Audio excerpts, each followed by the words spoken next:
It wasn't any foreign regime that killed 100,000 queer Americans here in the United States. It was Ronald Reagan. You heard that, right? 100,000 gay and bisexual men and unreported transgender people were killed in the United States under President Ronald Reagan's term. Shame. There were people walking these streets who disappeared from that, and they suffered in hospitals because of the same man who was waging imperialist wars abroad, and it's not a coincidence. He had to ignore the AIDS epidemic during the first 4 years of his presidency while our community died because he needed to keep the American people divided while he waged those wars and backed genocides abroad. He needed support from his homophobic religious base because he was taking their money. Fuck them, yeah.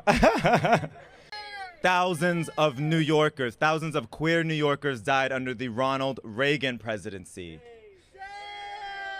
It was not a socialist Muslim mayor of New York City.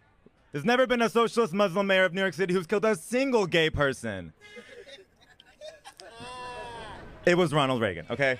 The ultimate conservative, pro-war, pro-capitalism president killed gay people. Let's focus on that. And now let's look at how this was tied to imperialism abroad. During the Cold War, Ronald Reagan backed regimes and forces responsible for mass atrocities, including the genocide in Guatemala.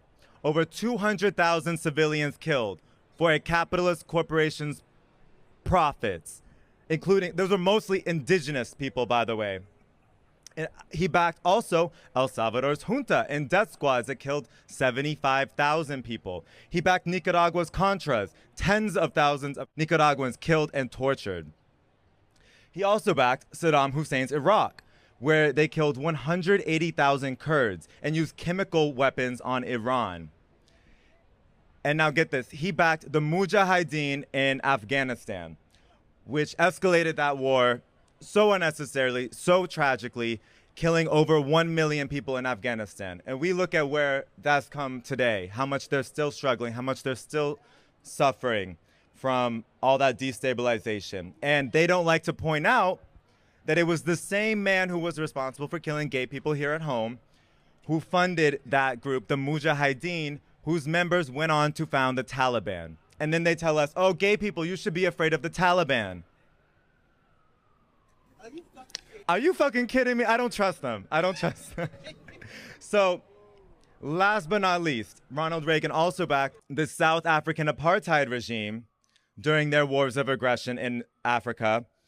And, you know, their counterpart in the Middle East, Israel, as they committed war crimes and killed thousands of people in the Lebanon War. All of this while Ronald Reagan called these allies and defenders of freedom.